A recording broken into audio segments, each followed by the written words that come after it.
Artes. Primeiro escalão recebe hoje a jornalista Cláudia Matarazzo, especialista em comportamento. Cláudia Matarazzo tem uma história muito expressiva, iniciou a carreira como jornalista na Editora Abril, trabalhou em diversas publicações falando de comportamento. Também foi chefe de cerimonial do governo do estado de São Paulo durante vários anos. Para me auxiliar nessa entrevista com a jornalista Cláudia Matarazzo, eu convidei a jornalista e colunista Tânia Miller, do Diário Comércio e Indústria de São Paulo. Obrigado, Tânia. Obrigado, Cláudia. É um prazer em recebê-la aqui nos estúdios da UTV. Cláudia, gostaria que você traçasse um panorama, assim, muita brevidade da sua carreira. Você começou em Editora Abril muito jovem, trabalhou na revista Cláudia, foi premiada, recebeu o prêmio Abril. Eu acho que Caetano, bom, primeiro... E até lá, uma longa caminhada, muito bem sucedida. Longa. Obrigado, Cláudia. Gente, bom, primeiro, obrigada por esse espaço, que é uma delícia a gente poder bater um papo assim, mais comprido, mais informal. E assim, você estava falando de longa caminhada, é longa mesmo, né? Porque com 57 anos, quem começou a trabalhar com 17, se a gente fizer as contas, quanto que dá? 30? É isso, né? Bastante 30 anos trabalhando. Então, mas é um trabalho gostoso. Eu acho que eu sou dessas pessoas privilegiadas, que eu sempre consegui fazer o que eu gostava e gostar do que eu estava fazendo no momento. Então, de fato, eu comecei na Abril, muito jovem, numa época que a Abril permitia uma série de experiências, né? Trabalhei na Casa Cláudia com a Olga Creu, muito querida, me ensinou um monte de coisa. Depois passei para a televisão, ainda na Abril, eu passei para a televisão. Um grupo no Abril Vídeo, quando um grupo resolveu fazer televisão. Aí da televisão fiz TV Cultura, TV Gazeta, aí teve uma carreira televisiva. Depois de um tempo na televisão, quase 15 anos, eu tive muita saudade de voltar para o escrito. Porque ainda não existia internet, né? Olha só, já deu um tempo que não tinha internet. Daqui a pouco. E aí eu falava, não, gente, eu preciso... Eu sou sempre lerdinha, eu gosto voltar às origens. Quero escrever. E aí comecei a tive um convite para escrever livros em 92. Foi o seu primeiro que foi livro? O primeiro livro, e de lá para cá não parei mais. Aí descobri que realmente eu gostava muito mais do recolhimento, do escrever, do que eventualmente da exposição que a TV te dá. Sempre faço televisão, continuo fazendo, sou consultora de comportamento de alguns programas, mas como atividade mestra mesmo é a escrita atrás do monitor. Agora. Sim. Você lançou o seu primeiro livro em meados dos anos 90. De lá para cá você escreveu 18 livros, uma média espantosa, extraordinária. É bastante, quase né? Um livro por ano, praticamente. Quase que um livro por ano. Qual foi a tiragem que você poderia contabilizar qual o número de exemplares que você lançou esses 18 livros? Você atingiu um público espetacular. Qual é o perfil desse público? Enfim. Eu não sei, eu acho que assim, o primeiro livro, que é o Etiqueta Sem Frescura, que saiu em 93, ele foi o carro-chefe de todos os que vieram depois. Há 2 anos atrás, nós relançamos o Etiqueta. Quando ele foi lançado pela primeira vez, em 93, né, falei? Sim. E eu lembro que ele vendia muito, ele ficou na lista dos mais vendidos, e a uma certa altura, a gente resolveu fazer uma contagem, né? Nossa, quantas edições está, porque ele vendia bastante. E chegou, a primeira edição dele chegou a 30ª, a 30 edições. O primeiro livro? A primeira versão dele. Aí depois vieram mais 17, muita coisa. Vieram mais 17 títulos. Eu não saberia te dizer quanto cada um desses títulos vendeu, porque venderam mais de uma edição, com certeza, mas não foi essa tiragem espantosa do Etiqueta. Aí a gente, há 2 anos atrás, resolveu atualizar, porque o mundo mudou completamente em 30 anos. Então, assim, você falava de etiqueta e de comportamento em 92, era uma coisa, mas não tinha internet, como é que faz? Não tinha telefone celular, imagina, estava surgindo o telefone celular. Então, na primeira edição dele, falava assim, eu me lembro isso, né? Ele falava assim... desligue o celular quando não sei o que, não sei o que, não sei o que. Agora ninguém desliga para nada, né?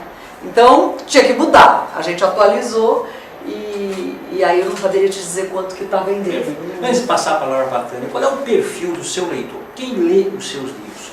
Eu acho que a gente tem 18 livros. Eu acho que temos, são nichos, né? A gente tem um livro voltado para o mercado de casamentos, então aí são noivas, cerimonialistas de casamentos, etc. A gente tem um livro de negócios, que chama Negócios, Etiqueta faz parte. Então, aí são os executivos, as empresas, os RHs, que é todo um público para quem eu faço, inclusive, palestra de etiqueta empresarial. Então, são nichos mesmo, né? Daí tem um público muito jovem, que está entrando no mercado de trabalho, que está no primeiro emprego. Aí, esses eu acredito que consumam. A gente tem um pequenininho, que é o Super Dicas. É um livrinho pequenininho assim, com 60 dicas. É de bolso? De bolso. Então esse carinha jovem, ele usa aquilo no bolso, ele lê no metrô, ele é o beabá. usa, é o beabá. Então acho que varia muito, é um público muito variado. E esse público é o que te acompanha também no seu blog? Muito, é o que acompanha no blog, eu acho que sim. Mas é um público que não é super jovem não, o do blog ele é de 25 mais, é um público mais de 25, pelo que eu percebo, né? Que eu também sou novata nessa história de blog, tem só um ano e pouco, né, o blog. Tânia, por favor. Você vem de uma família tradicional, né, Matarazzo. O seu tio-avô, o Titilo, foi fundador da Bienal, da Veracruz. O quanto isso influenciou na sua carreira? Olha, é tão gostoso falar do Titilo, quando as pessoas falam seu tio-avô, o Titilo. O Titilo, ele era meu padrinho, ele era irmão do meu avô. E ele, além disso, ele era meu padrinho. Então eu tenho um orgulho disso, porque a minha mãe sempre conta que foi ele que pediu para ser meu padrinho. E ele, desde que eu era muito pequena, tinha uma ligação muito forte, porque ele era um visionário, né? Ele era um cara que vivia rodeado de artistas, de mestres livreiros e tal. E ele tinha uma coisa muito engraçada, que ele resolvia tudo à mesa, como um bom italiano, né? Ele fazia os almoços à mesa com esses artistas e com esses livreiros, com esses escritores. E eu ia nos almoços e ficava meio de café com leite, com 10 anos, 12 anos. E falava, essa aqui é minha sobrinha, eu ia lá. Eu ficava ouvindo. Então eu tive o privilégio. Escola, hein? Foram as primeiras aulas. Não, você não está entendendo. As primeiras aulas. Eu hoje fico, meu Deus do céu. Olha as coisas, eu me lembro de uma vez que era uma reunião de livreiros, e estava o Mestre Ju, da livraria Mestre Ju. Me lembro dele porque eu ia na livraria Mestre Ju, eu lia muito, então conhecia bem o mestre. E eu tinha uns 12 anos, sei lá, 10, 12 anos. E o tio Titilo chamou os mestres livreiros porque ele falou assim, e eu me lembro dele na mesa com esse discurso, falando, senhores, nós já temos uma Bienal de São Paulo de Artes, e é o nosso orgulho e tal, não sei o quê. Está na hora de nós fazermos uma Bienal de livros. E aí os livreiros começaram todos com aquela conversa assim, meio que, não, porque o brasileiro lê pouco, porque será, porque vai ter, não vai ter. Ele foi ficando tão bravo. E ele tinha uma bengala, e ele bateu com a bengala na mesa assim e falou assim, vocês são todos uns burros. E eu lá, só ouvindo. Vocês não sei o quê. Eu me lembro dele falando que ele cuspia assim de raiva. Como que não vai fazer uma Bienal de livro? Vocês não estão enxergando. Bom, eu não me lembro bem como acabou a história, porque aí cada um falou a sua coisa. E hoje a gente tem uma Bienal do livro, que não, cada vez que me chamam para fazer uma Bienal de livro, eu fico assim, falo assim, gente, eu estou recebendo o tio Titilo aqui, e eu lembro deste almoço. Então realmente foi uma escola que não tem preço, né? A gente ouvia essa conversa, e eram conversas com Marcelino de Carvalho, que também participava, né? Já era um senhor, o Zé Mauro de Vasconcelos, que era uma figura engraçada, era uma coisa muito interessante, né? Então essa eu acho que foi uma infância muito privilegiada. Você fala, como é que isso te influenciou? Eu, na verdade, só percebi o quanto isso foi importante já com 17, 18 anos, quando eu fui conseguir o meu primeiro emprego, e que foi na Editora Abril, eu tinha 17 anos exatamente, e que eu percebi que eu tinha muita facilidade para uma série de coisas, que os meus colegas tinham mais dificuldade, que era assim, a percepção mesmo, né, o jogo de cintura. Foi lá que você decidiu fazer jornalismo? Eu já fazia, eu entrei com 17 anos na faculdade, que era metida, né? Era metidíssima.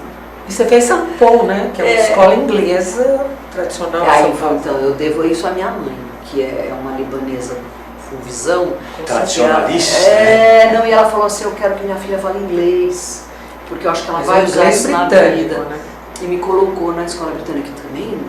Você fez o ginásio e o colégio? Fiz até o fim, eu só fiz a escola britânica. Aí eu saí de lá para fazer o último ano do Dante Alighieri e engatei na faculdade. Mudando um pouquinho de assunto, nos seus livros você usa uma palavra, um termo muito recorrente, frescura. É. Em 5 ou 6 desses 18 livros que você Tem o sem escreveu, frescura. tem frescura. Essa palavra, ela quer dizer o quê? Qual é o teu objetivo em utilizar frescura? Porque frescura, ela pode se tornar, atitude baseada na frescura, ela pode dificultar o sucesso de um evento, o sucesso de um casamento, o sucesso de uma relação. Eu acho que pode. Você sabe que essa coisa, na verdade, eu uso sem frescura, né? O termo é sem frescura. Agora, a frescura, depois de 18 livros, eu só consegui definir o que era frescura agora. Porque assim, eu sabia o que era o sem frescura. E agora eu conseguia definir a frescura. Que é recorrente na obra da Cláudia. Você entendeu? Como é que você define? Então, por quê? Então, vou vou explicar. Porque aí eu fiz o Casar Sem Frescura, que é um livro sobre casamento, tal, mercado do casamento. E aí um dia o repórter me perguntou, mas afinal de contas, o que é casar sem frescura? Que era o título do livro. E aí eu brinco que nessas horas eu recebo assim, né, vendo além, porque o cara me perguntou isso, eu estava ao vivo, e eu assim, eu ouvi uma coisa assim do além, e é verdade. Eu falei, nossa, e é verdade. Eu falei assim, olha, sabe o que é? Frescura num casamento, porque a gente estava falando de casamento. Eu falei, num casamento, tudo que não te trouxer emoção é frescura.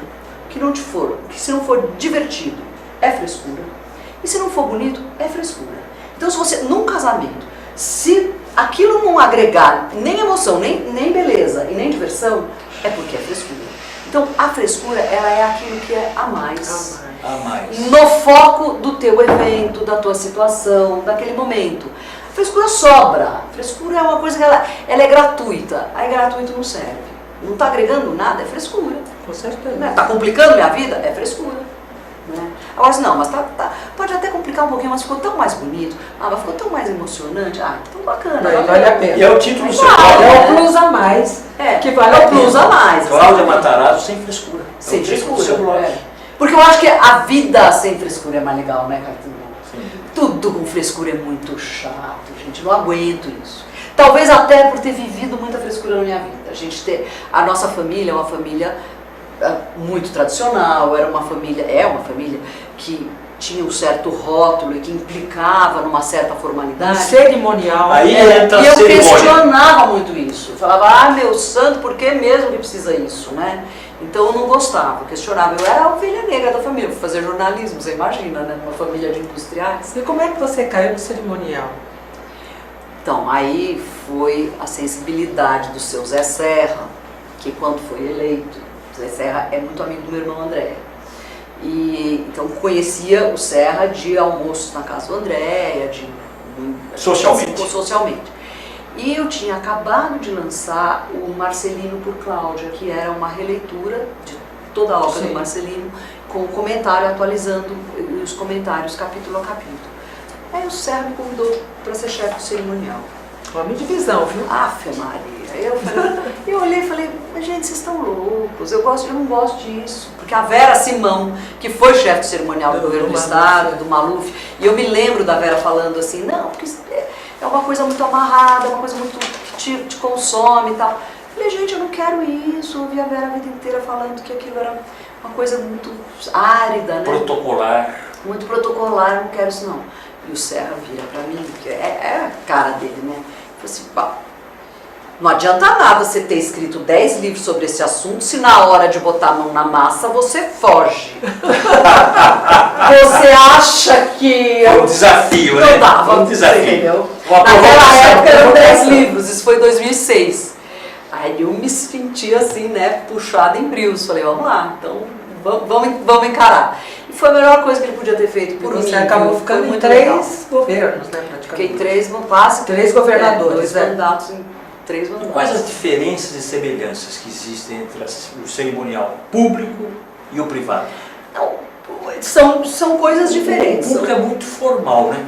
E o privado, analisando de longe, a distância. Não, o cerimonial público é assim, o decreto de cerimonial, público, é um decreto, é Sim, uma com lei. certeza, Então tá lá. é daquele jeito. E é daquele jeito no mundo inteiro, com algumas diferenças, mas assim, a bandeira é a bandeira, a precedência numa mesa é aquela. Destacamento precursor é destacamento de precursor. precursor, exatamente. Então não tem jeito, é aquilo ali. No privado você pode fazer umas gracinhas, mas também você tem uma precedência, você também tem bandeira da empresa. Existem regras a serem cumpridas. Existem regras. Então tem uma certa abertura a mais no privado, eventualmente, mas é muito semelhante, não é uma coisa assim completamente diferente, não. Foi gratificante para você? Foi muito Feito esse difícil, foi a trabalho, coisa foi mais difícil que eu conquistado? já fiz na minha vida, foi extremamente árido, foi uma fogueira. Se você perguntar assim, você faria isso de novo? De jeito nenhum, mas agora que já passou, que foram 7 anos, que bom que eu fiz, porque me enriqueceu, eu aprendi muito e me abriu muitas portas, sem dúvida nenhuma. E eu acredito que para o governo do estado também, a gente deixou uma marca legal. Você deixou um O legado. cerimonial acho que ficou legal. Agora, como foi recepcionar o Papa Bento XVI? Ai, gente, foi uma aventura, foi uma coisa de louco. O Papa Bento XVI, eu tinha 2 meses de cerimonial, de ter sido apontada quando a missão precursora do Vaticano chegou para conversar com a gente. Eu não tinha noção do que era Que é um totalmente evento diferente. desse. Totalmente diferente. E mesmo um cerimonialista experimentado, É não tem complicado. noção do que é Não, receber é um muito Imagina complicado. alguém que tinha acabado de chegar. Aí tem anjo da guarda, cerimonial tem anjo da guarda, e eu tenho um bacaninha também. Então o que aconteceu? Alguém no palácio, que eu não me lembro quem, falou assim para mim, olha, tem uma pessoa que entende desse tipo de evento, ele chama Mário, ele vai vir, ele vai te acompanhar na reunião. Eu falei, perfeitamente. Aí chega esse senhor, Mário, e eu sentou comigo e falou assim, olha, pode deixar que se precisar eu falo. E aí ele fazia as perguntas, ele interagiu ali, e eu achando aquilo tudo muito interessante, porque não acabava nunca. Mário de quê? Mário Amene, pois é. Mário Amene, que é um cerimonialista muito experiente, que já tinha trabalhado no governo, já trabalhou com o Fernando Henrique, mas que não estava trabalhando naquele momento no Palácio dos Bandeirantes. Aí eu falei, tá bom. E meu irmão, André, tinha me dito já, olha, você tem que achar o Mário, você tem que achar o Mário, não entra no palácio sem achar o Mário. Eu tinha procurado esse Mário, mas o André não me dava o sobrenome do Você Mário. não sabia quem era. Eu não achei Mário, sem o sobrenome, não achei. Aí quando acaba essa reunião de 4 horas no Colégio São Luís, que eu já estava de língua de fora, e um tal do Mário já tinha resolvido tudo, e ele estava com uma pasta desse tamanho, onde tinha até o comboio do Papa estava resolvido, a ordem dos carros, do não sei o quê. Toda a logística. Tudo resolvido, né? Ele falou assim pra mim, sabe, eu trabalhei com seu irmão. Eu falei, nossa senhora. Eu falei, ai, você, Mário. Bom, pra resumir, foram 7 anos juntos, né? E hoje ele é o meu anjo da guarda. Hoje tem um anjo da guarda no além e o Mário aqui. E a gente desenvolve hoje o blog juntos, somos parceiros nas palestras. E vocês vão fazer um curso online Agora estamos sobre o tema desenvolvendo cerimonial. cursos online sobre isso. Como é que vai ser esse curso? Queria que você falasse um pouco sobre Olha, esse curso que você vai fazer com o Mário nesse semestre ainda ou no próximo? Acho que no próximo semestre. A gente está preparando agora para colocar. Não, acho que é nesse semestre ainda mesmo. Acho que é nesse semestre. São cursos online, porque a gente eu faço palestra há muito tempo, mas nem sempre você consegue estar em Boa Vista e em Caicó ao mesmo tempo, então você acaba perdendo dinheiro. Então é bacana você ter os cursos, são módulos. Se a pessoa quiser comprar só o módulo de mesa de negócios, ok, mas eu quero mesa de negócios e reunião de negócios internacionais, tem esse módulo. Mas eu quero comunicação empresarial. Então são módulos mesmo, a gente está fazendo... A duração de cada módulo é de quanto tempo? 3, 4 minutos, 5 minutos, dependendo do assunto. Tem assuntos mais longos, mesa é um assunto muito longo, muito detalhado. Então até a gente divide essa mesa, às vezes são 8 minutos, a gente está... E você já tem, quem quiser se informar sobre o curso, no teu site já existe informação? Ainda não, porque tem uma semana que a gente está negociando. Nasceu agora. Nasceu, acabou de nascer, mas em breve, porque vai chamar Cláudia Matarazzo Ensina. Não tem muito que, né, não é muito difícil. Quem quiser informações sobre a Cláudia Matarazzo e todas as atividades que ela desenvolve, o site é o seguinte, claudiamatarazzo.com.br www.claudiamatarazzo.com.br. Tânia. Como é que é? Você tem 2 filhos, né? Deu uma. Uma filha. Uma filha. Que vale por 2, mas Vale por 2. Ou vale por 2. Como é que é essa Cláudia profissional e a Cláudia mãe. Como é que é andar por esses meandros? Tânia, você tem filhos, você sabe como é que é, né? E filho acha que a gente nasceu para servi-los. Então ela acha que eu sou uma mané, que eu não entendo de nada, ela tem 18 anos de idade, que ela sabe tudo. Eu sou uma coisa muito antiga, né? E ela fica muito espantada quando as pessoas às vezes ou me reconhecem, ou falam assim, eu adoro teus livros, eu adoro teu trabalho. Ela me olha com aquele desdém de filho, como quem está acostumada, mulher em casa, me mandando arrumar o quarto, né?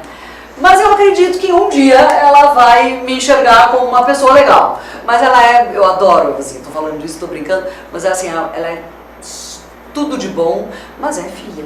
Filho enxerga a mãe. 18 anos. E ela já filho se com 18 anos. Que quer ser na vida. Acabou de fazer um vestibular para direito. E ela advogada. Vai dar uma advogada muito boa, vamos ver se entra. Tá entrando, tá indo, quase, tá nos quase, tá entrando. Você tem um histórico em televisão, apresentou programas na TV Gazeta, CNT, TV Cultura. Hoje você não faz nenhum programa em televisão. Sonho em fazer rádio. O seu programa também sempre sonhou em fazer rádio, acho que nunca fez. Já fiz, muito. Fiz, teve seu programa, o seu programa ou participação? Manhã Bandeirantes. Eu me lembro de você na Manhã Bandeirantes. Manhã Bandeirantes. Mas era uma participação. 2 anos. Não, senhor, era a minha apresentação. Era seu programa. 2000, cara. E penitenciário. Eu devo ser muito ruim de rádio, que ele acha que era só uma participação. Penitenciário, estava Não, lá. mas era um programa que realmente era um programa movimentadíssimo. Então assim, eu era âncora, Sim. mas tinha coluna, tinha colunista, tinha gente entrando, era um programa bem movimentadinho, eram 2 horas toda manhã, Manhã Bandeirantes. Chamava. Eu já tinha Fiz saído, muita foi nos rádio. anos 90. Eu acho que sim. Anos Não, 2000. 2000, exatamente, 2000. E a Cláudia cantora? A Cláudia cantora, você sabe? A Cláudia cantora está sumida, né? Mas eu não dá pra fazer tudo, né? Não dá pra fazer tudo. Você não vai né? resgatar a Cláudia cantora. Mas eu tô trazendo de volta pro resgatando. cenário. Você sabe que eu tinha um sonho de aprender piano, né? Quando eu estudei canto dos 15 aos 27 anos, muito, porque eu queria ser cantora lírica, e aí eu acabei gravando um disco de música popular, que eu me orgulho muito, em 87, era um CD, um vinil, um DVD, um vinil Disco, ainda. vinil, tradicional. Não é CD não, foi o último ano do vinil. E aí ele ganhou o prêmio Charme de Música, que eu fiquei muito orgulhosa, porque assim, o único disco que eu fiz na vida ganhou um prêmio, que legal. E aí eu aposentei o canto, porque eu sou uma pessoa do dia, e eu comecei a fazer show à noite, e eu descobri que eu não funcionava à noite. Eu saía pro show às 9 horas da noite, pro show começar meia-noite, eu ia de chinelo pro show, porque eu já tinha jantado, comi minha papinha, e eu saía num sacrifício, entendeu? Falei, deixou de ser prazeroso. Não é vida, exatamente. Então eu falei, não, cantar tem que ser prazer. Eu não posso ganhar minha vida fazendo isso, porque eu vou morrer de cansaço. E aí, a televisão, os livros já estavam acontecendo com muita facilidade. Então, eu acho que a gente não pode remar contra a maré. E passei 20 anos morrendo de saudade de cantar e pensando assim, meu Deus, mas eu quero tocar piano, porque aí pelo menos se eu tocar piano eu vou me acompanhar. E aí no Palácio do Governo, um dia, eu entro no posto bancário do Palácio, aquelas coisas que eu falo, gente, existe as coisas do além, né? E eu falo assim pra gerente do banco, eu falo, fulaninha, você por favor, põe um dinheirinho aí na aplicação e tal, mas deixa um dinheirinho na minha conta, porque um dia eu ainda quero comprar meu piano. Mas falei brincando a história do piano, não ia comprar naquele momento. Ela vira e fala assim, você quer comprar um piano? Eu tenho um pra vender. Eu falei, bom, ainda, né, eu falei assim, sabe o que é? É o além. É que eu preciso, olha só, eu falei, sabe o que é? É que eu preciso que seja um piano de armário, eu preciso de um piano... Ela falou, então, o meu é de armário. Eu falei, então um dia eu vou ver seu piano, né? Ela falou, não, tá aqui, ó, me mostrou a foto do piano. E você comprou, né? Eu apaixonei pela foto do piano. Não tá entendendo? Era um piano de armário, de uma cor castanho avermelhado, que era exatamente a cor do meu assoalho inteiro, da mesma cor. E o piano para minha casa. Né? Comprei o piano naquele dia, fui para casa dela, falei, que hora você sai? Vamos embora. Comprei o piano, do além. Ainda cheguei lá, eu me lembro chegando, estacionando o carro, eu falei, esse piano que eu tô adorando, que eu amei, vai ter som de lata, vai ser uma porcaria, não vou conseguir levar. porque eu tenho um som maravilhoso, está em casa. Ficou em casa 1 ano e meio fechado e eu não tinha tempo de aprender. Finalmente consegui aprender, saí do cerimonial, estou aprendendo, estou tocando mal a beça, mas estou feliz da minha vida, estou me acompanhando, bem quem, mas eu estou me acompanhando e me acho o máximo cantando. Então um dia eu volto. Mas aí, pra me divertir, fazer um show, né? Importantíssimo, você está fazendo pelo amor de Deus, né? Não precisa ser.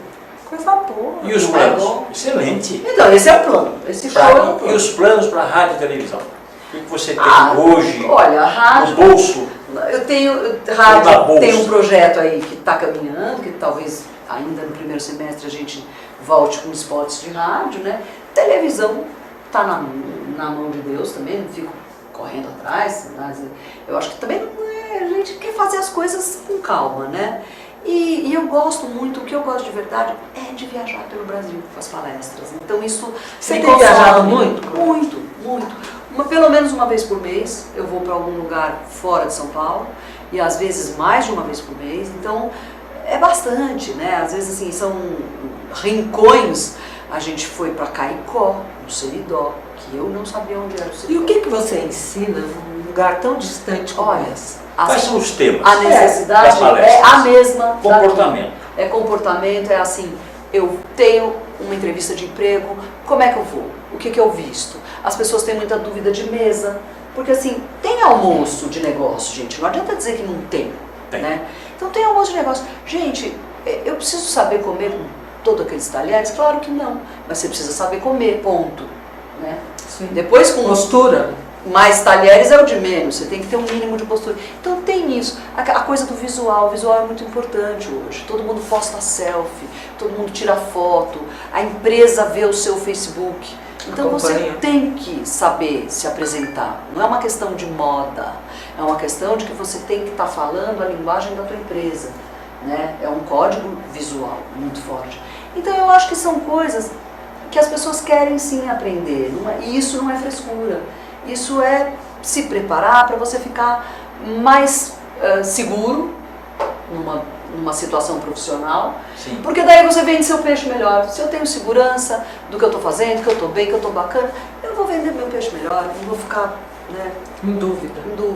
Com certeza. Os modelos de comportamento, os códigos de comportamento, com o advento, o crescimento da tecnologia, da coisa virtual, da mídia social, isso está mudando muito rápido. Nós vamos voltar nesse assunto logo depois, vamos pedir um rápido intervalo e logo depois a gente volta nesse assunto tecnologia e código de comportamento. Até já.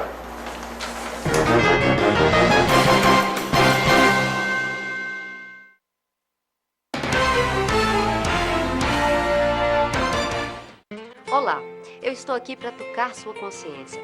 Nossa Saúde ganhou o movimento Mama Amiga pela Vida, uma ação social e voluntária que trabalha pela prevenção do câncer de mama. Esse trabalho leva informação às mulheres, apoio e um toque de carinho, com campanhas como a Rede de Pontos de Prevenção e o modelo Mama Amiga, que ensina a identificar possíveis alterações nas mamas. Para saber mais, acesse e participe desse grande movimento pela vida da mulher.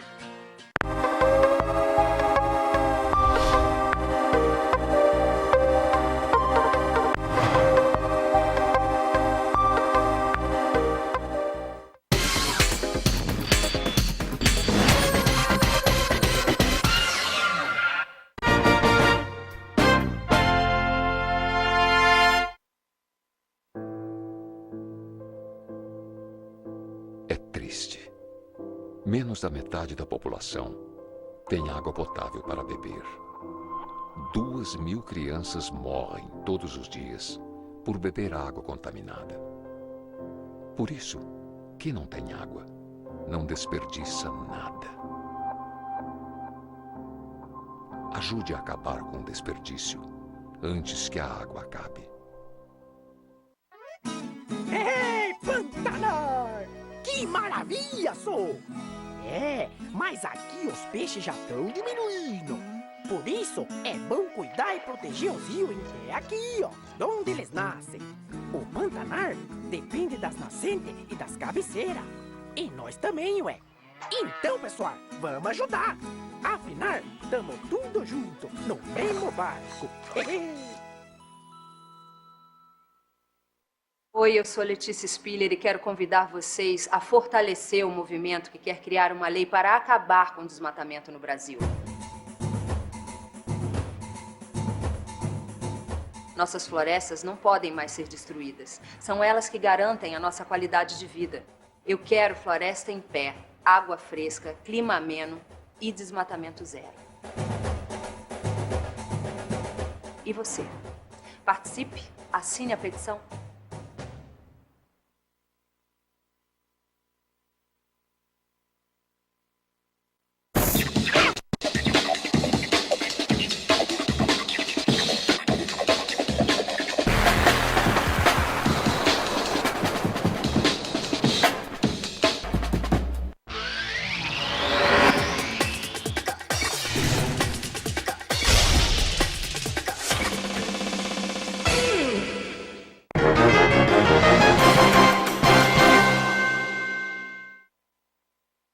Bem, o primeiro escalão volta com a nossa convidada, Cláudia Matarazzo. Cláudia, podemos falar sobre tecnologia e as mudanças dos códigos de comportamento que hoje estão acontecendo em progressão geométrica?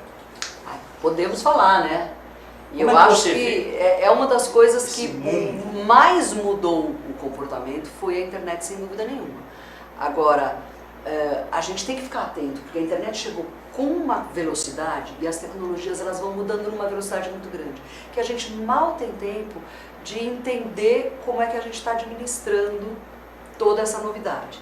Então, eu acho que durante os primeiros 10, 15 anos, a gente já está aí com mais de 20 anos na internet. Estamos com mais de 20 anos? 20 anos, né? Mais ou menos 20 Mas existe anos. um confronto, né, entre o mundo real E o mundo virtual. e o mundo virtual. Então, eu acho que os primeiros 10 anos foi um deslumbramento, achando que assim, não, tudo que era virtual era bom. Sim. Já entendemos que nem tudo que virtual é tão bom, e eu acho que não é porque é virtual, é rápido, é que é melhor. Às vezes é simplesmente mais rápido, né, Tânia? Então eu acho que agora a gente começa a entender isso, que a gente tem que pisar no freio, que tem coisas que são adequadas para o mundo virtual e tem coisas que são adequadas para a gente fazer cara a cara, falar cara a cara, mas é uma coisa que demandou tempo, não tem jeito, a gente precisou passar por isso, levou esses 20 anos, mas hoje você vê, né, já a gente fazendo treinamento para viver melhor no mundo real, para desintoxicar das tecnologias. Você tem clínica de desintoxicação de tecnologia nos Estados Unidos e aqui. O Hospital das Clínicas já tem um departamento detox Desintoxicação. que recebe Interessante. pacientes doentes que deixam Viciados. de comer porque não largam a tela, não conseguem deixar de olhar a tela. Então estão doentes mesmo, viciados. E que entram em crise porque não conseguem desapegar do telefone, assim, não pode ficar longe. Então é muito complicado, né? Então a gente tem que haver um equilíbrio. Tecnologia é boa? Lógico que é boa, é ótimo, mas tem que haver um equilíbrio, a gente não pode perder o foco. Você não acha que as pessoas estão ficando mal educadas hoje? Muito, No por conta cinema, disso. no teatro, Muito. E aí nos eu vou além. restaurantes. Eu A falo... tecnologia não tem Tem uma um limite. participação nesse Tem. processo Tem, de mas não é- deseducação das pessoas? A tecnologia, ela traz uma ansiedade. E a pessoa acha que se ela não checar naquela hora, o mundo vai acabar, ela fica ansiosa. Então, aí ela fica mal educada, porque ela está conversando aqui, ó, As pessoas não namorando conversam. aqui, e ela fica com... Se olha mais no olho. Não olha mais no olho. Não só não olha mais no olho, como eu tenho muito essa demanda em palestra empresarial, que as pessoas não sabem mais participar de um almoço de negócio, por exemplo, ou de uma reunião, onde elas não possam usar o celular. Eu falo, gente, mas você não está numa coisa de negócio para conversar, para resolver coisas, é isso também, né? Não, mas eu preciso consultar dados. Não necessariamente naquele momento. Qual é a orientação que você dá Né? nesses casos? Eu acho que a gente tem que aprender que dá para você desligar pelo menos 1 hora por dia. Eu fiz isso, aprendi isso comigo mesmo. Você tem que aprender a desligar 1 hora por dia. Tem de se desconectar. Desconectar. Desconectar 1 hora por dia acordado. Tem que acordar. Por quê? Eu fiz isso quando eu trabalhava no cerimonial do governo do estado. Eram muitos eventos, todo santo dia. Eu estava ficando doida e um dia eu lembro que eu saí, eu precisava comprar uma roupa. e eu estava dentro do provador E tinha que há continuar conectada. 45 minutos pelada no provador, recebendo telefonema. Ah, porque evento isso, porque o palácio, porque não sei o quê. Porque... Quando eu vi aquilo, eu falei, não, peraí, eu vou desligar agora, porque eu acho que já resolvi tudo, já falei com todo mundo e desliguei. Desliguei o celular e foi uma revelação na minha vida. Eu consegui encontrar roupa, eu encontrei uma pessoa naquele momento no shopping, que eu não via faz tempo. E aí sentamos, tomamos um café, aproveitei, almocei. Quando eu cheguei no palácio, parecia que o mundo estava acabando, assim. Onde você estava que você tinha desligado o celular, que ninguém te achava? Falei, aconteceu alguma coisa? E tudo funcionou. Tudo funcionou. Não. Falei, então de agora em diante não vou fazer. Você se deu Eu tempo. descobri que você tem que ficar uma hora desconectado. Não posso fazer isso na hora do almoço. Faça de manhã, faça no fim da tarde, mas faça acordado. Porque hoje a gente já tem uma geração de crianças, isso é provado, com déficit de atenção, por conta disso. Porque não Da consegue tecnologia. desconectar. É uma geração já que está sempre aqui, não ouve bem o que você fala. Então é muito ruim isso. Você tem que aprofundar o pensamento. Né? E para você aprofundar o pensamento, você tem que estar com você mesmo também. Não é papo zen. Você tem que estar inteiro. Você não pode estar com a gente não tem 5 olhos e 5 ouvidos, né? E 3 cérebros processando. Então tem que desconectar, tem que respirar. E não é fácil. Tem Para que dar essa um geração reset. não é fácil. Essa geração não consegue, e é por isso que eu sempre falo, gente, nós Eu somos a consigo última geração absolutamente que desvincular e entendemos desconectar. o mundo assim. Então a gente precisa passar isso para essa próxima geração. Essa geração mais jovem precisa fazer eles entenderem o quanto isso é importante. Não adianta, minha filha tem 18 anos. E eu falo para ela, pelo amor de Deus, você tem que aprender a ficar desconectado um pouquinho. Né? É complicado, mas precisa. Essa geração, por exemplo, é a geração do Facebook. Né? E do selfie. Tudo vai pro O Facebook, selfie Facebook, é uma ou coisa Facebook absurda. ou Instagram, o que for. As empresas já usam o Facebook das pessoas como cases, para ilustrar Lógico, pra ilustrar. juridicamente, Sim. ou a favor ou contra. Com Então, certeza, você a tem maioria que, usa isso. né, A prestar pessoa se atenção. expõe de uma maneira. Exatamente. Exatamente. Então nem tudo precisa ser falado, nem tudo precisa ser postado. E, bom, o conceito de privacidade eles não conhecem mais. Não existe. Mas para Hoje. quem conhece esse conceito e cultiva, essa pessoa está um passo à frente. E é isso que eu falo para as pessoas, para os jovens. Eu falo, se você consegue cultivar esse conceito de privacidade, você está um passo à frente. Porque tem coisa que só você sabe. Você está guardando um truque na manga. Não é o contrário. Não, eu preciso mostrar tudo, eu preciso... Não, filhinho, não mostra tudo, não. Esconde um pouquinho. Com certeza. Se reserve esse espaço, que você vai sair na frente. Como é que você vê hoje a relação nas escolas? Você passou pelo São Paulo, o último ano você fez o Dante Alighieri. Hoje a relação aluno-professor está Difícil. um caos. Não existe só a falta de educação, o desrespeito ao professor. O que pode ser feito para minimizar isso e melhorar do ponto de vista comportamental? Você sabe que algumas A educação escolas, cabe aos pais e É. cabe aos professores, mas muito mais aos pais. muito mais aos pais, mas os pais não dão conta. Então algumas escolas de primeiro e segundo grau já me chamaram tentando colocar a disciplina, etiqueta mas etiqueta é um nome que remete a uma coisa muito formal. Sim. Então eles querem botar o comportamento, a etiqueta, mas essa coisa a educação do dia a dia, que na verdade é isso, né? É a educação do dia a dia, como disciplina, porque é uma disciplina interessante. Existe em todos os colégios públicos e privados. Mas não existe. Algumas a impressionante. gente está tentando elaborar um currículo, porque não é difícil, é uma coisa...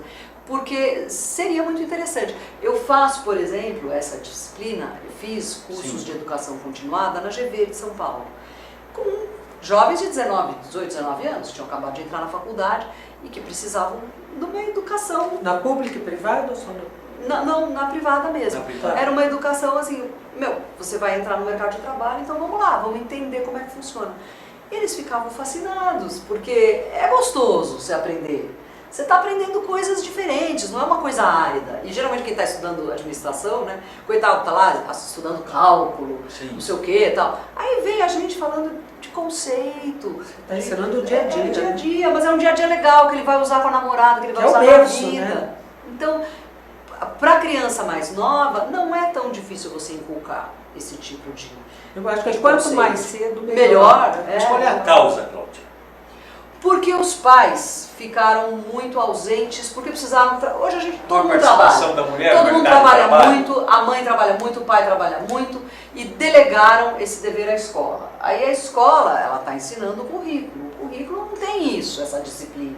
A escola mal e mal dá conta do currículo, que a gente está vendo que também está muito complicado de educação. Está defasado. Então, está na hora da gente resgatar, é um resgate mesmo, e é um bom momento, porque você tem mundo virtual, mundo real, vamos colocar essa tecnologia a serviço dessa educação do dia a dia. Com certeza. Por que não, né? Vamos criar jogos, você tem testes, tem um monte de coisa engraçada que dá para fazer com essa coisa do dia a dia, né? E você tem participado dessas reuniões em colégios e montado? A gente começamos agora também. Uma Mas coisa você está junto fazendo levou a junto outra. com o Estado? Como Não, é que não, você não está é com o fazendo? Estado. É particular. É Escola particular. particular. É. Temos feito algumas coisas nas ETECs também, mas aí é nível de aula mesmo, de palestra, e estamos com um projeto. Vamos ver se dá certo. Já deu. Eu acho genial. Tudo no Estado leva um pouquinho mais de tempo, mas não faz mal, a gente persevera. Você lançou 2 livros em 2015. É porque um era para ser no ano Cláudia da Copa. Matarazzo, Esse aqui Não é o, Faça esse Cerimônia é o Tenta último. Outra Vez, esse é é o o mais último. recente. E Casar Sem Frescura, também lançado em novembro É. de 2015.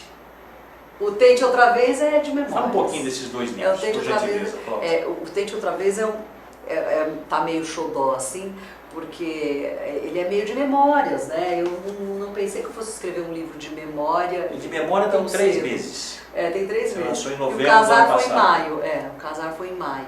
E o Casar Sem Frescura, na verdade ele é um livro com mais 10 pessoas, 10 colegas cerimonialistas, inclusive o Mário Amene que está aqui, mas são os cerimonialistas mais craques em cerimônias de casamento, de todas as regiões do Brasil. Então a gente tem assim o Roberto Cohen do Rio, a Graça Curilo no Sul, a Isis Dorileu no Mato Grosso, assim vai, né? Wander Ferreira no interior de São Paulo, que faz festas incríveis, né? São 10 especialistas. Daí eu ouvi histórias do Arco da Velha, né? De festas de casamento, que é muito divertido.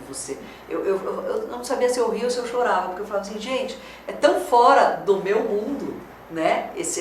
Fazer coisas nessa magnitude, porque... Pincela algumas coisas. Olha, são coisas loucas. Existem dicotomias bem Existem.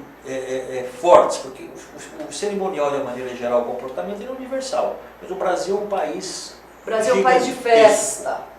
E é um Existem país de diferenças festa. regionais, né, no comportamento. Existe. Você aborda isso? Abordo isso por isso, porque eu falei, eu não posso falar, porque o Brasil é continental, cada região tem o seu jeito de fazer um casamento, e a gente é muito festeiro, essa que é a verdade. Então é muito bonito você ver um casamento, como a Graça faz no Rio Grande do Sul, que é um casamento de churrasco, né? E é um churrasco, e é uma tradição. E agora, é um churrasco servido à francesa. Como é que serve o churrasco à francesa? Serve em gamelas de madeira ali, ó, servido à francesa. Então é muito doido, né? E é maravilhoso. E os caras piochados, que é aquela... Sei, vestidos, né? A caráter. Ou no Calça interior, bombacha. tudo, que deve ser lindo, né? Eu não vi, mas deve ser lindo. Aí você tem o Wander no interior em Rio Preto, que fez um casamento de 400, 500 pessoas, e que eu achei genial, que a uma certa altura, o cara falou assim, eram 4 horas da manhã, e alguém numa mesa falou assim, tem ovo frito? Que eu queria um ovo frito. O Wander falou, tem. Foi lá pro chefe e falou, aquela mesa serve um ovo frito pra ele, por favor, 2 ovos fritos. Quando chegou aquele prato de ovos fritos, a mesa inteira quis. Todo mundo quis. O chefe fez. E aí ainda tinha umas 200 pessoas e a festa inteira queria ovos fritos. E ele falou, agora não tem ovos.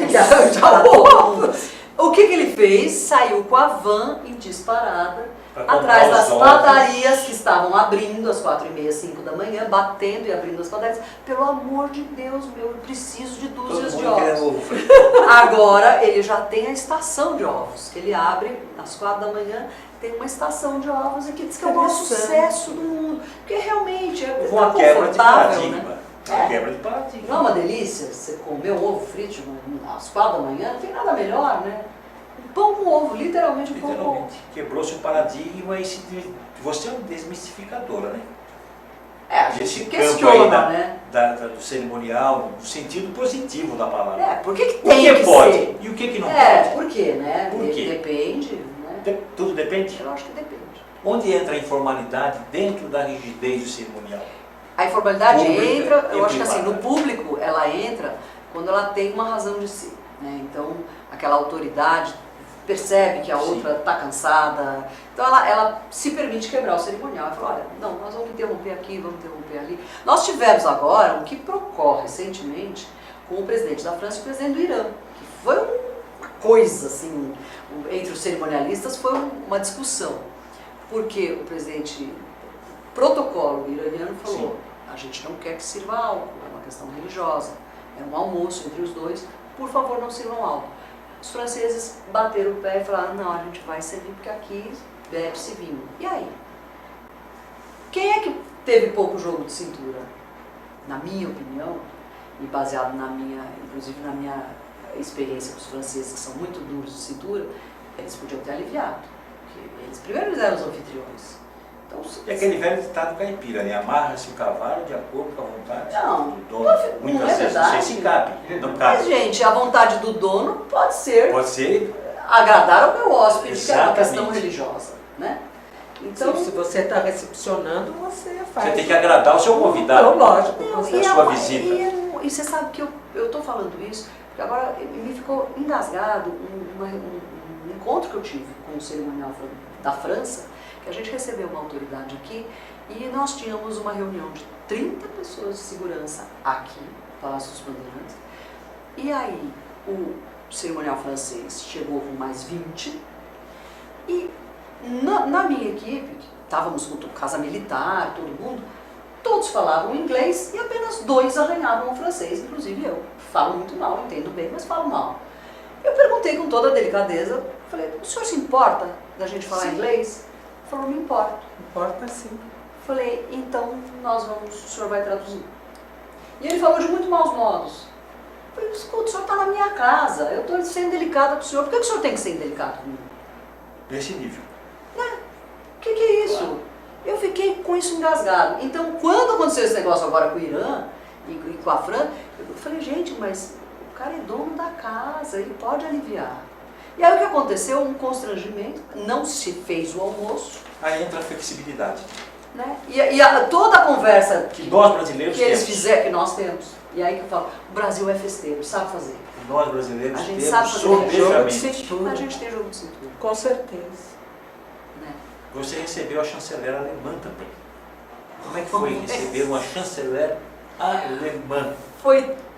Foi uma coisa que, olha, Angela Merkel. Angela Merkel, coitada, chegou num dia de chuva em Cumbica e nós tínhamos feito uma reunião anterior e que eu havia dito, gente, por favor, vocês têm o avião presidencial, venham às 3 da tarde, não cheguem às 5 da tarde. Não, a gente vai chegar às 5. Gente, por favor, às 3 em Cumbica, porque ela não vai chegar, ela tinha que estar às 6 no Palácio dos Bandeirantes.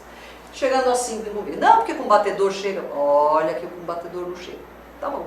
Que conhece o trânsito de São Batedor, Paulo, 5 sabe. da tarde, garoando, marginal Tietê, Parado. absolutamente parado. Tem um detalhe, os nossos batedores, eles são considerados, eles estão entre os 5 melhores do mundo, que ninguém sabe disso, eles são mesmo. São Os mesmo. nossos batedores são sensacionais. Foi a única vez que eu vi na vida. Eu estava no carro do cerimonial, o carro dela, né? Eu estava aqui assim, ela em outro carro, e o coitado do batedor, desesperado, porque não havia o que fazer. Ele batia em todos os capôs do carro, a Não sirene tinha o que ligava, fazer. não tinha para onde ir, não tinha o carro, não podia, não ia para onde. Tinha espaço. Se jogar no rio, estava no rio. Bom, para resumir, pegamos, depois quando chegamos na Consolação com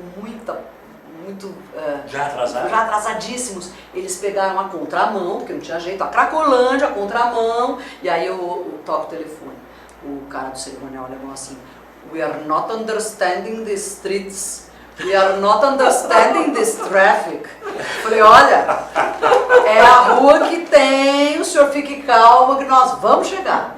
Aí estamos já no Morumbi, ela tinha chegado às 5, já eram 7, já tinha 2 horas. Eu comecei a ter taquicardia. No Morumbi tinha jogo, quarta-feira, dia de jogo. Tudo parado. Parado.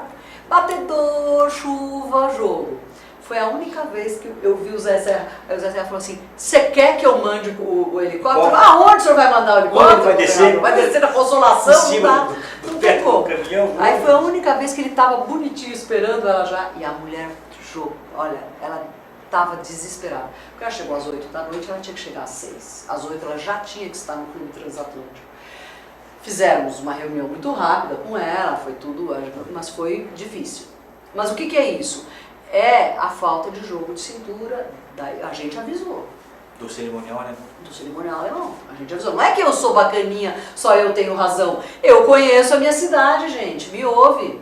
Para isso eu tô aqui, eu tô tentando te facilitar a vida. É o teu trabalho, né? Gente, é o trabalho da gente, a gente Lógico. tá dando... Ah, não quer, tá bom. É questão da pontualidade brasileira. É ruim. Você trabalhou com um governador Que não era pontual, não era pontual. competente, diga-se, eficiente, Era o único diga-se, defeito grave e dele. com esse era defeito, esse. a Ele nunca foi pontualidade. pontual. Como é que você conseguiu administrar? Pois é, uma Esse- vez eu engolindo muito sapo, né? A gente tem que aprender a digerir sapo e engolir sapo, porque eu ouvia do público, esse cara não chega nunca, ouvia dos jornalistas, mas cadê, né? E ouvia dele, para de me apressar. Mas, gente, não tinha como, né? A gente tinha que... O evento tinha que acontecer. Mas você sabe que no final de 4 anos, ele estava menos atrasado. A gente começou, ele atrasava 1h30. No final, ele atrasava só meia hora, que dentro do padrão brasileiro, quase não é atraso, mas no padrão internacional é um Com atraso certeza. imperdoável. Meia hora é tolerável. Não é Não é tolerável. Ah, no Brasil é, no Brasil é, porque a sim, gente tem essa tolerável. coisa. Brasileiro é o único povo que você ouve, só aqui que você ouve assim, que horas é lá na casa da fulaninha? Ah, é às 9. Ah, legal, então eu posso te pegar 9h30. Como assim? Lá é às 9, eu posso te pegar 9h30? A gente absurdo. ouve isso aqui, mas é absurdo. Né? E Se é às evento 9, é às público 9. é absurdo, mais absurdo ainda. Porque você tem um público grande lá Sim. te esperando, né? Então, eu acho que aos pouquinhos, é um trabalho de formiguinha, a autoridade tem que entender que é assim. E aí eu tinha um outro governador, que era do dia, e absolutamente pontual, que era o Goldman, né? Que ficou 10 Pontualíssimo. meses. Íssimo! Então eu me lembro que a gente Britânico. saiu de um Nem governador que britânico. fazia eventos à tarde e não gostava de fazer evento de manhã, para um governador que só fazia eventos de manhã. Então o primeiro evento do Goldman foi às 8 da manhã, imagina. O Serra nunca era antes das 10 da manhã. E o Goldman era às 8. Para o evento ser às 8, o cerimonial tem que chegar às 6. Com certeza. E o Goldman chegou quase antes da gente. Ele falou, então, tô aqui. Não, mas governador, calma, né? São 7h30 ainda, né? Não, mas eu já cheguei. Tá bom, governador, o senhor podia chegar às 8 que estava de bom tamanho, porque 7h30 você está ainda arrumando as coisas. Então a gente tem que ir se adaptando mesmo, né? Mercado Cada de tra- governador é um. O mercado de trabalho, para quem quiser adotar como profissão o cerimonialista, o cerimonial. Como é que está esse mercado, Esse hoje mercado no tá Brasil? É um em mercado franca ascensão. que tem oferta, Tem. tem Muito demanda. Como é que você vê Tem esse muita mercado? oferta, tem muita necessidade, a gente ainda tem pouco curso, estamos fazendo cursos, a gente tem MBAs agora de cerimonial e de eventos, tal. Eu coordenei até pouco tempo atrás, mas o Brasil entrou na rota dos grandes eventos, né? A gente teve uma Copa, Olimpíada Jogos agora, Olímpicos. então a gente está na rota dos grandes eventos, não sai mais, isso é irreversível. A gente sabe fazer festa, né? Isso também é O uma brasileiro realidade. recebe bem. O brasileiro recebe bem, tem jogo de cintura, tem capacidade de improvisação, Um grande isso é muito anfitrião, importante. sem dúvida. É caloroso, gosta de gente. Então, gente, é um mercado que está em franca ascensão. Agora, a gente precisa, o cerimonialista que quiser se diferenciar, ele tem que se informar, ele tem que Qual é o perfil desse Ele tem que futuro profissional? entender que cerimonial não é festa, ao contrário. Cerimonial é planejamento, é disciplina, é cálculo, é logística e é cálculo de planilha mesmo. Isso é cerimonial, porque o cerimonial ele começa antes do evento. Você tem que calcular, você tem que preparar logística, você tem que saber roteiro. Ele começa antes do evento. Muito antes. E na hora que termina, você ainda tem que checar o que Tem um deu pós-evento, errado para evitar que as coisas aconteçam novamente. Tem muita gente que ainda confunde no Brasil. Tem que fazer esse relatório. Tem que fazer o As relatório. pessoas, É não importante. precisa do relatório. Não, Precisa do relatório, porque no com próximo certeza. você evita essa falha. Com certeza. E checklist. Checklist. As pessoas falavam assim, eu tinha um checklist quando estava no governo. Eu tinha 3 eventos por dia? Lógico que tinha. Então tinha um checklist que o Mário Ameni preparou, que era um checklist primoroso, né? Que contemplava tudo.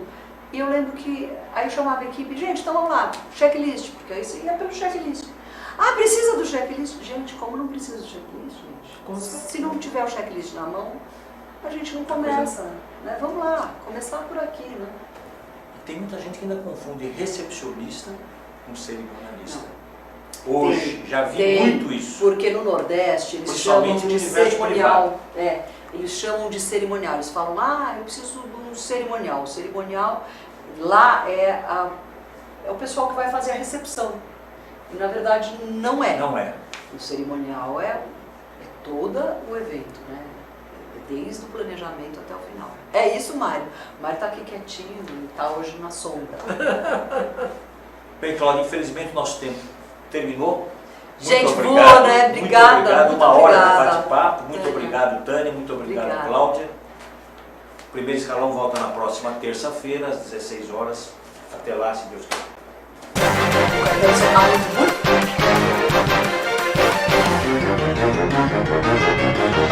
muito.